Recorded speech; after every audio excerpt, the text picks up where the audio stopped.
10, 9, 8, 7, 6, 5, 4, 3, 2, 1, top.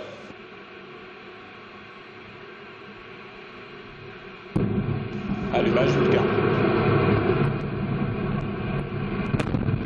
Allumage des EAP, décollage Ariane VA247.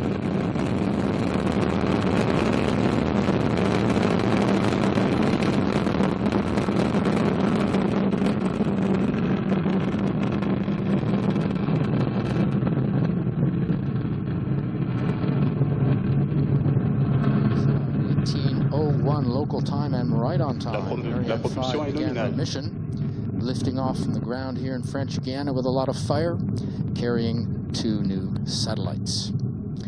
We lost her into the clouds. We didn't have much visibility, but we did have liftoff. The 2 boosters now providing 90% of our thrust, propelling the launcher along her trajectory at an ever higher velocity, as the DDO says all is working perfectly on board. Our mass at liftoff, 775 tons.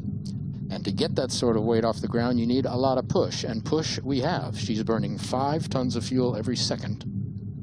That's 2.5 tons per second burning in each booster, plus the core stage burning another 300 kilos of fuel, again, every second. Ariane 5 is now following the program in the onboard computer, which gives all the orders, including stage separations, which we will soon see in less than a minute. Tous les paramètres à bord sont nominaux, la propulsion est nominale. The DDO says all is working fine on board. We're in the first of 4 flight phases. We'll describe each in turn and in detail so you can follow Ariane as she heads east across the Atlantic. Right now, the first flight phase, the single first stage engine and the 2 boosters are burning.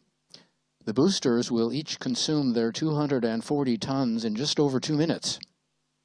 In about 20 seconds, they will be extinguished, and they're the first to be jettisoned, and you'll hear that from the DDO, and you'll see that, of course, on the animation as well. This first flight phase, using both cryogenic cold fuel and storable propellant, cryogenic offering certain advantages over storable, better and more precise performance, and its motors can be reignited. There we have right on time, separation of the 2 boosters. The DDO confirms it.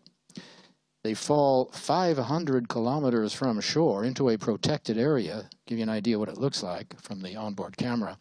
There is a second booster to the port side of the ship, which is out of camera range.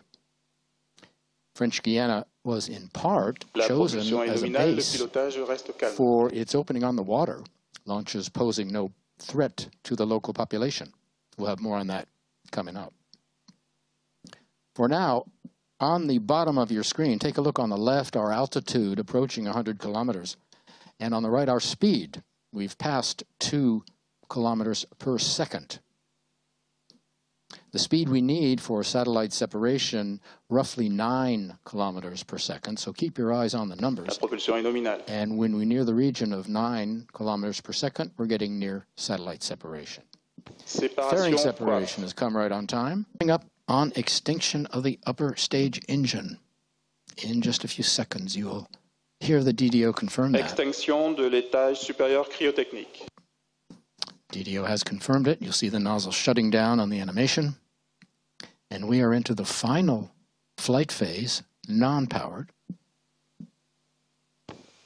Séparation Saudi Geostationary Satellite 1 et la SAT-4. Well, DDO has confirmed it. You see our first passenger pushed away from the mothership by a series of springs. First good news of the evening. Successful separation of our first passenger at over 1,000 kilometers up over Africa and just below the Ariane. We're launching from the CSG, where we have been launching for 50 years.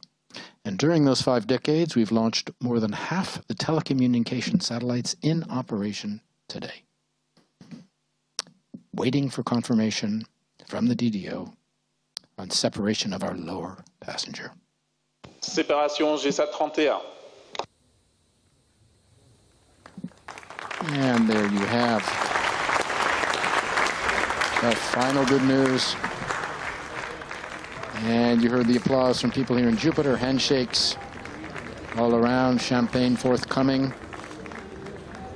as Ariane 5 delivers to the smiling faces her second passenger, GSAT-31, over the Indian Ocean, not far from the Indian subcontinent, and the station at Hassan on the west coast in Karnataka state will get the signal first to join us on this side of the glass.